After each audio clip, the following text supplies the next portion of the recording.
Yeah, I'm Brian. I'm from Canada. Resilient Rye on X. I live about 2 hours north of Toronto in Ontario. And despite what you might have heard in the media, Canadians love you guys. I am also another one of the token Canadians here at the Chattanooga Charge. About 10 months ago, I moved from just about an hour north of Toronto, Canada, down to Austin, Texas. So now I live about 20 minutes from the Gigafactory, where all these beautiful Cybertrucks are built, and happy to be down here. I go back and forth all the time. Lots of road trips on FSD. So you can find me on all platforms, Josh West 24/7. And my brother from another mother, Justin. I am American, and I live in Orlando now, but lived in Indianapolis basically my whole life, further up. And spend most of my time behind the wheel, like you guys.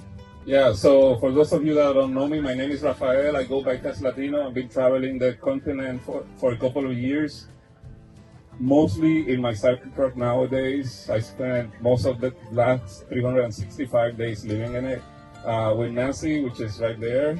Round of applause for Nancy. She is the first woman to drive an electric truck in the Arctic. That's a true experience. Over ice. Yes. Nothing less. Yeah. So I actually was thinking about some questions that I think might be interesting to the crowd here.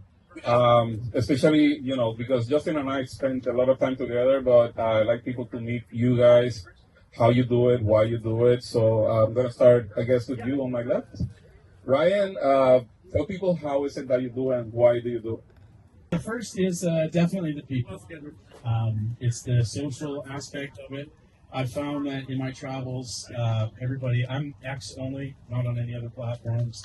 And I found that as I've met people, it's like the algorithm does this weird thing where it like mathematically connects you with other people who are in the same mindset. And I started to recognize this as I was traveling over and over. And I went through some personal things, and as a result of that, kind of lost a bit of my social life. And so the first and foremost reason that I do what I do is for the people. And it's been great. I've met some really wonderful people. Well, what exactly is it that you do? So the second reason is to support Tesla and Elon and his visions. He always says, make yourself useful. And so I just thought, there's all this that I drive a Model 3, and it took me a while to get my wife into it until I sent her for a test drive. So if you're trying to get anybody to buy a Tesla, send them for a test drive. 2 years of arguing, and all I needed was a test drive. So, we have test drives available right over here. Right. Tesla is here. Yep. Big thank you to Tesla, actually. I don't think we've given them a round of applause, but corporate Tesla is here with vehicles for you guys to test drive this afternoon. That's cool. And Ryan, make sure you tell them about Kimball. Yeah. Your little adventure there, right?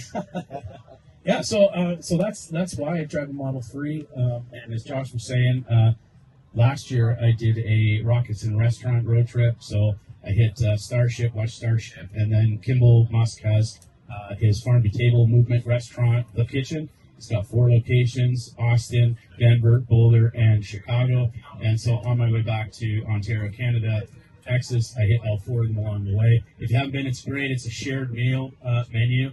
So take some people, and rather than each order your own plate, everybody orders the feast together, and then it's all shared. So it's a really, really great experience. One of you has a memento signed by Kimball, right? Is it? Which one of you? Yeah, that's right. Yes, it's in Boulder, and I didn't meet him, but the general manager of the Boulder location, Kimball, was there just before I got there, so he had him sign a book for me, and that was really cool. And that's just a testament to the Musk family that Kimball took time to sign a cookbook for you specifically because he got word that a guy he never met before was touring all of his restaurants. So that's pretty cool. Yeah, if you haven't gotten a copy of it, it's great. It tells the story, how he got into cooking, and the story behind the kitchen, and there's all kinds of good recipes in there. So check that out.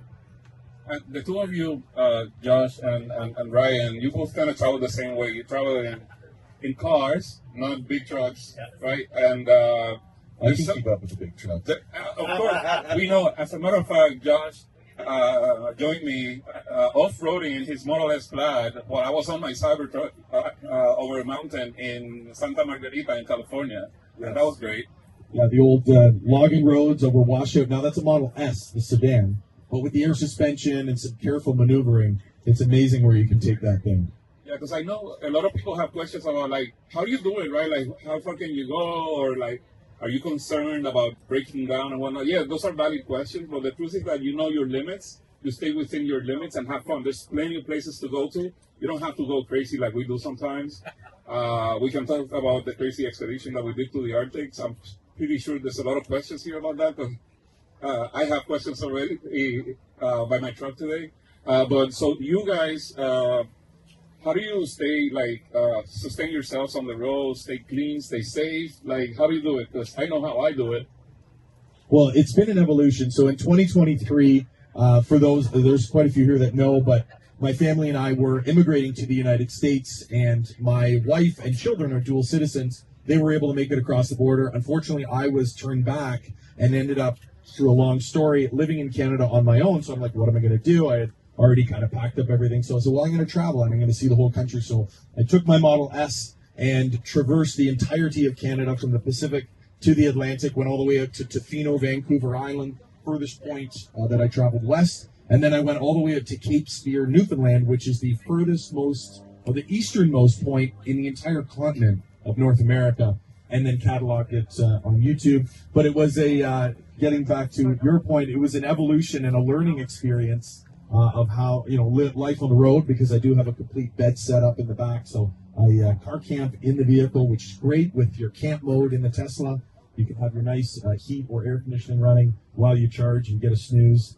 And then as far as sanitation and all that good stuff, you just got to map out where you're going to park. And so there's lots of places, truck stops and different things that have shower facilities, and the community, actually, just networking as you're traveling on the road. I would be posting on X and people are like, oh, you're going to be in my neighborhood? Great, come by. You can park in the driveway, plug in, use the facilities. And the hospitality of this Tesla community is unmatched. So that's been kind of the vibe. Would you agree that that's kind of how you do it also? Yeah, absolutely. Bed in the back. I've traveled over 100,000 kilometers, which is about 60,000 miles. Now I've been to Texas 5 times, and I've been to Florida twice, California, Colorado, ever in between. I have 100,000 kilometers planned for 2025, and about 20,000 kilometers into that now. So same thing, and just like you said, you just got to plan out where you're going. There's all kinds of resources out there, but then it's all about community's your best asset, especially when time's short. And, there's none other like this asset. So. Yeah, and Justin, I know that we've done a lot of stuff together, but a lot of people ask me, like, are you guys just like EV cars only guys? And like you and I have something in common on that front, right? Like I used to build race cars. You're a car guy as well, so you want to talk a little bit about that, your background, and why is it that we are embracing this so hard? Yeah, it's interesting because you and I both have oil in our bloods. Growing up around cars, you certainly many more years than me, because I'm not that old yet. I'm so much younger, and I'll stay younger. But he keeps tagging my truck. He keeps tagging it. Nonetheless, actually, not only just cars in general, but even diesel trucks. Yeah, both of us. So I've always been a car guy, just like you. Always been around cars. My uncle races cars. My first car when I was 16 was a Dodge Avenger. Pretty sweet 2-door sports car, 0 to 60 in 9.7 seconds, and I had a blown motor. So the project was rebuild the motor, and then you have a car. So I had a motor that I could rebuild. I pull everything out, put it together. Now, when I was done, I still had, a handful of bolts, maybe 2 handful of bolts, but it worked.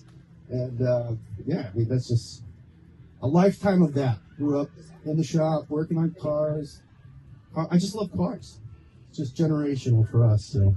Yeah, and the past few years, we have embraced like a specific lifestyle where we're going out a lot and we're off-roading quite a bit, and having some experiences that we can share with other people. As a matter of fact, we did an expedition to the Arctic It was four of us: Nancy and Justin, myself, and Gary. He's not here; he's from Canada. And we did something along those lines to help other people do it. But we're not the first one, but we're the first one that did it in two cyber clubs at the same time, which is really cool. It was quite the experience. We got to learn a lot about each other as well. But like he was saying, the community, the support that we got from it, like we thought that we were gonna be, roughing it up a lot more than we did, because the support from the community goes a long way, right? I put a lot of miles on my truck in the past 365 days, which is The most. yeah.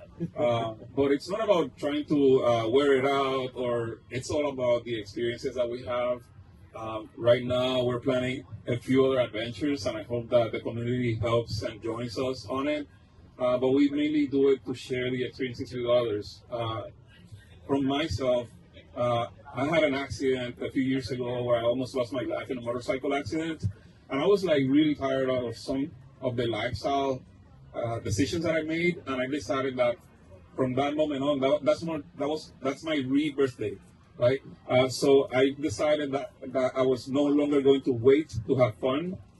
That's priority number one for me. I will not do anything that doesn't bring me joy, and I like to share my experiences.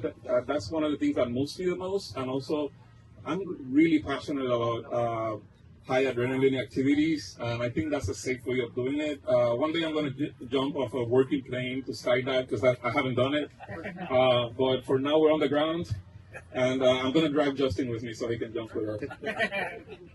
Well, I just wanted to kind of hop on the note of you guys mentioning that, you are car guys, and in a way, before Tesla, we all have a very different story of how we got around. What was your vehicle before you had a Tesla? It's a very popular post on X. I always see them. Everybody, I'm curious. I always click on those posts because I'm like, what did people drive? It's like, I drove a 92 Civic. I drove a diesel Ram truck, and there's just all these different pathways that all led to Tesla. It's really interesting to see. My background was in the car dealership world. I worked in and ran car dealerships for 17 years, so I know very intimately, the automotive world. And Tesla was just so dynamically different, being able to buy directly from the manufacturer and have that completely different experience, and then to build these vehicles that have capabilities. I would never in my life travel across the country or go to the Arctic in a car, and even a truck. What you guys were able to do with your Arctic trucks is just incredible. It's funny that you say that, because Nancy and I used to travel the country a lot before the EV. Like the last car that we had was a Mazda Speed 3, little hatchback, and we used to travel, coast to coast. And one time, I have never experienced range anxiety like I did on the gasoline car, because, as you know, some places that are remote, the gas stations close. Yeah. I was actually overly confident that I wasn't going to have a problem. And one night, we arrived at a gas station that was like 2 a.m. They were closing as we arrived to fuel up. They turned off the lights, and I begged the guy to turn them on, otherwise we were going to spend the night there because we had running out of fuel. I have never experienced that in the Tesla. I plan the trips well. There's always a supercharger, or any other place that has electricity is a place to charge as well. So I don't know, that's my take on it. I think it's easier. Some people complain, we need more range. Yes, it would be great to have more range. But if we can plan it properly, I think there's no issues with that. And we go far, Very far. Yeah, absolutely. my cars that I had before, from Mustangs, Honda S2000 convertibles, Honda Civics, motorcycles that run over 200 miles an hour. That's the kind of background that I have on, I had over 18 different cars. Most of them were sports cars. So now I'm on my fourth Tesla, and I love it. Well, and the crazy thing is, now your truck is probably faster than all of those sports cars. Wow. Actually, yeah. Maybe on the twist is not quicker than the S2000, but yeah. Everything else, forget it.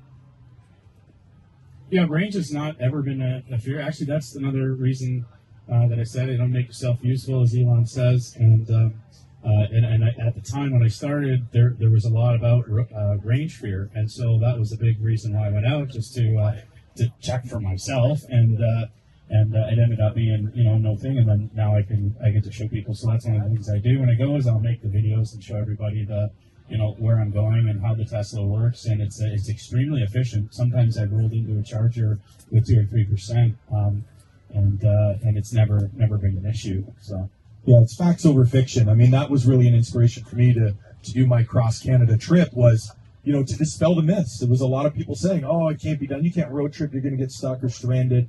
And so that was kind of a big push for me. And then, of course, these guys going up to the Arctic. I mean, there was a point in your video where you could hear they're on the CB radio, and the truckers going the other way are going, "Oh yeah, they definitely got generators in the back. Oh yeah, they got generators." He said, yeah. So Gary, he had a radio squawk that was connected to their channel, so we could listen. And the convoy comes, and then you just hear them talking about. I can't believe they knew they were Cybertrucks, so good on them. And then they started saying something about the gas cans for the generators, and then the other guy said, no, they got one hell of an extension cord. Yeah, it was fun. But those guys, EV or not, what they do in those trucks up there, so the road it's not paved or anything, so they wait till they go around these corners, and they whip the trailer around to throw rocks at you. And believe it or not, you can chip a Cybertruck windshield. And I got proof of that. So I got that up on the Dempster Highway. I think you have a good anecdote that you can tell, because every time you say it, I laugh hard. I think it was on the ferry when we were crossing the Mackenzie River on the Cybertrucks. You had a conversation with someone that said that we weren't going to make it. You remember that? The guy, the natural gas guy? Yeah. Tell that story, please. Trying to remember it now. They saw that we were not going to make it, and why, and complaining about the fuel. They needed fuel. Like you always do the accent of the guy and everything. I don't know if you remember that. Yeah, I don't remember exactly everything that he said. I just remember this good old boy Canadian version. You get on this ferry, and very friendly people, so there's no boundaries. You're all. Plops his arm up on the window. Yep. I don't know what you boys are doing, but where are you headed? And then he gave me the lecture about how EVs aren't going to make it, and meanwhile we're sitting there in an EV in front of him. And you told them about the hydro-powered electricity. And oh yeah. So this guy's, there you go. That was, now you got it. So this guy is in, natural gas is huge in Canada. That's a huge form of energy. However, the farther west you go, the more hydroelectricity you get. And actually, it turns out that over 90% of the grid in BC is hydroelectricity, which is incredible. You think about harsh winters, and that's where this guy started going. Well, what are you going to do when winter comes and you have no water? Or what are you going to do when the water runs out? I said, what are you going to do when the water runs out? We got bigger problems than electricity if we don't have water. Well, I'm just saying, Yeah, and I mean, along the way, we met some really nice people. Yeah, the majority of the feedback that we got was very positive. Here's something really wild. When you're in the middle of nowhere, a place called Fort McPherson, population 120, and a whole crew of like 60 kids and their parents start running towards the road. We saw you were coming on Facebook, so somebody was tracking our location. He said, whoa, who are these people? So it was really cool because it's fun when people want to learn more about it, but you don't expect it there. And the actual embracing of alternate fuel sources, alternate energy, alternate transportation up there is so much more accepted than you would realize. And a lot of it is because everything is so hard to get to, such a harsh environment. So they actually can see and understand and feel the benefit of alternate sources of energy and alternate transportation. So they're more concerned with, hey, can this work for us in this harsh environment? And they can produce it there. Yeah, exactly. So, the power companies up there, they run everything. So. And they were very embracing of it. As a Canadian, the coolest thing for me, because these guys went right up into the very northern part of Northwest Territories to a place called Tuktoyaktuk. And it is right on the Arctic Ocean, but there's a small community there, and the mayor of Tuktoyaktuk was the very first mayor in the entire country of Canada to ride in a Cybertruck. That was pretty cool. That's true, Thanks to these yeah. guys. Yeah, he was a pretty cool guy. Yeah. He said, okay, call it global warming, call it whatever you want. I don't really care. All I know is I've lost half my beach here, and the rest of it is washing away over here. And the community is being relocated because It's really of sad. loss of the shore. Like people speak that climate change is a hoax and whatnot, and some people believe it a lot, some people don't. This guy just said, like, I don't care, but I have to move people from the coast because the water is coming in. The glaciers, right? So I took a dip in the water of the Arctic Ocean. It was really cold, and so the thing is that the glaciers are melting quicker than in the past. So it's eating the coast, right? So people have to relocate. I just wanted to do a quick show of hands. Does anyone here doesn't know what we did? That we did a trip to the Arctic, or is everyone aware of what we did? Yes. Oh, yeah. Okay, so I wanted to see if you guys had any questions before we wrap up in about 15, 20 minutes. When we're about 5 or 10 minutes from ending the session, I would like to hear some questions. Because some people asked some really good questions about the trip that I never thought about, like making content for, right? So if you have a good question in your head, let us know later. Justin, do you want to provide a little bit more? Yeah. Yeah, so I'm not going to sit here and lecture anybody about climate change because it is what it is, but it was very interesting to see a community that actually has to live on the front lines of this stuff where every year the storms are deeper into the season, they're longer, and they're more extreme. So that erosion, what it does is it exposes more permafrost, and all their ground is built on permafrost. So as that is exposed, even more melting happens. So they're literally losing their land that their history is a part of. And it is sad, but they're super resilient people. And I think 2 weeks before we got up there, there was a mama polar bear and her 2 cubs. Yes. They had not been able to keep up with the pack with the receding ice. And this is in September. Yeah, they got lost. August, actually. Yeah. Yes, they got left behind. So the polar bears even just staying up with their own grounds is a challenge. And they went through the town. They did. Yeah. So. Yeah, I had a communication with some crab fishermen when I was in a very remote part of Newfoundland, a place called Fogo Island. If you look at Newfoundland and look way up the top, there's a little island on the northern coast of Newfoundland. And they were saying that for them, all of the lobster that were normally down closer to the coast of Maine and Nova Scotia were now moving into trying to find colder water because even the water changing by just 2 or 3 degrees was driving the lobster population up into Newfoundland. Now, there was lots of fishermen there that normally fished for crab, but now they're catching all these lobsters. They were making a ton of money, but I mean, that was not the reason that you want to be making money is that the water's actually climbing 2 or 3 degrees and having such a drastic impact on the fishing industry because those lower fishermen down off the most northeastern coast of the United States, as well as Nova Scotia, Canada, where their entire crop of lobster harvest had gone. It just completely vacated because they're searching for colder water. Yeah, and the point isn't for a lecture. It's just to remind you the Cybertruck is bulletproof. It can handle these more extreme storms and temperatures. You can take a test drive over here. Go get a Cybertruck. Amen. Amen. We got a question in the back right here. Did you sleep in your tent? And did you have a heat source in your tent? Or did you just have sleeping bags? We slept in our tents and in the trucks, and there were a couple motels we got to stay at. So it was a mix, but we were body temperature. He puts off a lot of heat, so we snuggled in my tent. Yeah, so if anyone didn't hear the question, it's like, did we sleep in the tent on the trip? Did we use heat sources? And where did we sleep, right? Did I get that right? So we did a couple of different things. We got lucky that we were hosted at a couple of places that provided shelter for us. That's one of those things that happens even outside the EV community.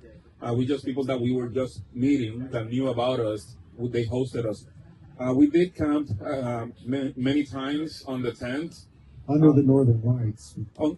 So there's a place called Dawson City, which is the last let's call it big city before the actual remote journey that we took. And about, I want to say like 10 miles from the center of the city, there was this mountain, a fire lookout, where we just went exploring off-road, and we found this spot, and we decided we were going to spend the night there before we started the journey from Dawson City to Eagle Plains, which is the first remote location. And, we drove in one charge 9 hours to get to it. But when we were at the fire lookout on top of that mountain, we were greeted by the northern lights.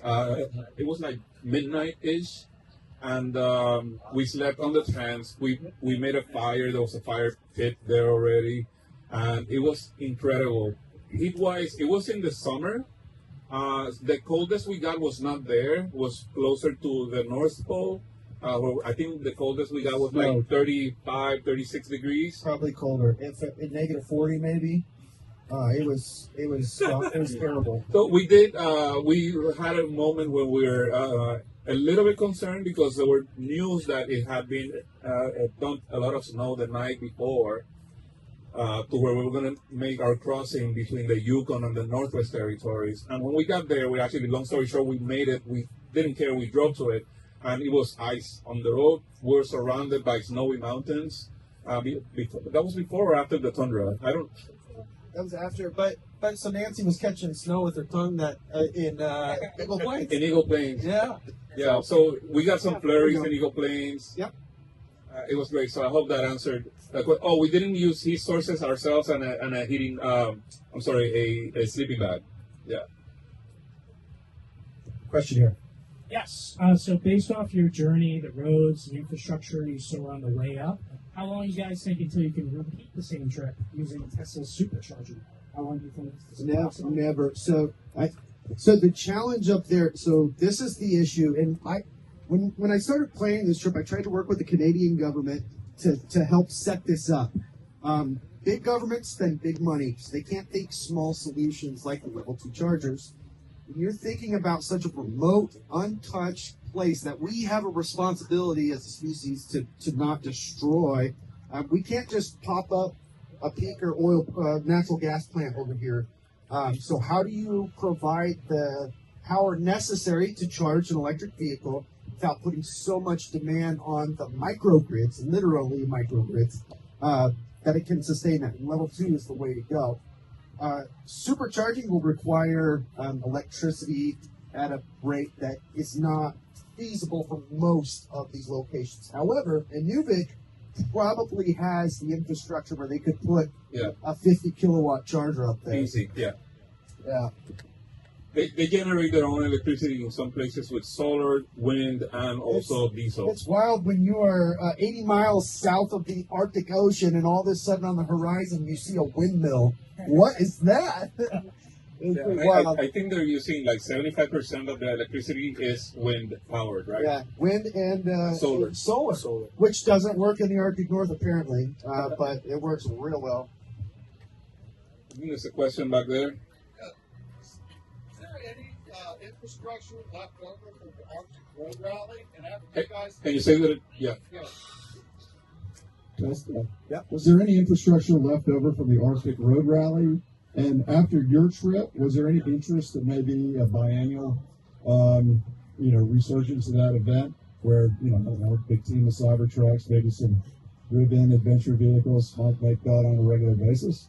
Yeah, so you can certainly rally. However, keep in mind, big trucks have big batteries, and you're going to charge one, and if you're lucky, 2 trucks at a time at level 2 speeds. So if you brought 10 trucks up there, it'd take you 5 days to charge all 10 of those trucks. So that's why 2 trucks. That's all we did, and that was the cutoff, because even just getting up there, there's one 50 kilowatt charging stall every 100 miles. So even just getting up there with the Canadian network up that far north is we're sometimes also trying to do part of the trip leapfrogging each other so that we're not at the same spot at the same time, because it would be twice the time. It's extremely, extremely remote. Yeah. Yeah. And in terms of infrastructure, so we didn't build infrastructure. donated 6 Tesla wall connectors that any other EVs can use, native NACS plugs or with an adapter to it. There's 1 in Eagle Plains, there's 3 in Inuvik, and there's 2 in Tuktoyaktuk that people can use. But those are not the only places that you can charge. And we're planning on going again, so we're going to drop more at some point. We had a question in the front here. Yes, sir. You beat me to it. I just want to thank you for leaving behind those chargers, because I remember that was mentioned. Yeah. And you went over that. Thank you very much. Yeah, and if anybody here is planning it, or anybody you know is planning it, please spend the $20 and get some stickers printed for your trip, and slap them on that charger. Make your own mark on it. Next time I see them, I'd love to see a bunch of stickers on them. Yeah, let's go. So what else do we want to cover? Do you guys have any other questions before we wrap up? We have another 10 minutes or so, maybe 12. And I just want to mention, while we're waiting for some questions, that the 2 Arctic Cybertrucks are here with full camp setup, so make sure you go and visit them. Also, Ryan's vehicle and the Cross Canada Plaid, my vehicle, are set up over here as well. So if you guys want some familiarity, perhaps maybe you're new to your Tesla and you want to see what a vehicle looks like after it has been, road warriored very thoroughly, please come and check out our vehicles. We'd be happy to show you the ins and outs, the pros, the cons, the good, bad, and the ugly of road tripping an EV. You know, there's actually one thing that I wanted to let you all know. Very few people know this, but that orange Cybertruck that's there has a rack on it. And that is the rack that my truck had when we went to the Arctic. I raffled it, and our friend Denison and Christina won the raffle, and that is the rack, the adventure rack that I had on my truck when we went to the Arctic Ocean. That right there. Yeah, Go ahead. Thanks, it's Landon. Hey, I wonder if you guys have some quick tips, do's or don'ts when you're sleeping on the road in a Tesla. Do's and don'ts? Yeah, I'll start that off. I actually got a call from my 88-year-old grandfather yesterday, and he said, Josh, he says, I woke up at 4 o'clock in the morning with a nightmare. He said, I've been watching the news and seeing everything that's going on with Tesla. He says, I'm very concerned that you're out there sleeping in your vehicle. And of course, I had to explain to him that I park in very safe places. We plan it out. And obviously that, the news can overblow things from time to time. But planning is the key. And picking your location of where you're going to camp out. Raphael has a different kind of strategy than I do. I like brightly lit urban areas, perhaps at a Buc-ee's, although this guy hates Buc-ee's. But he loves it. He loves it. Come on, we're going to convert him at some point. Anyway. It took 200 minutes to get from the entrance to the charger. But that's the type of places I like. Beaver nuggets, they're so good. So after you have your beaver nuggets, then you pass out nicely in a sugar coma. Although Raphael, he has a little different approach to it. So we have to have a different approach because my vehicle stands out like a sore thumb. Yes, and mine is very incognito, being the car and being in the car versus popping up a tent and an awning and. Yeah, Nancy and I like to go to remote areas. In the U.S., we try to find Bureau of Land Management land or BLM land where it's free to camp out anywhere. You can. We used to drop a tent on the ground. Now we have the tent on the roof of the truck. So we try to find places that are as remote as possible. So basically, it requires high clearance 4x4 to get there, and then that means that less people are going to be around us. It also allows us to enjoy places that most people don't see ever, right? But it's not required. Some places that we go to are just campgrounds. Well, I try to avoid paying for a place to stay because those places are not as raw nature as we like. We like to find remote locations where there's a river or a great landscape, and sometimes you just have to find them remote. They're both trying to say in a Cybertruck, life is better. You can test drive a Cybertruck right over here at the Tesla tent. Get a Cybertruck, man. Ryan, what's your approach? Yeah, I would say, so when I'm on the road, I like public places. So there's the American road infrastructure is phenomenal for the road trip.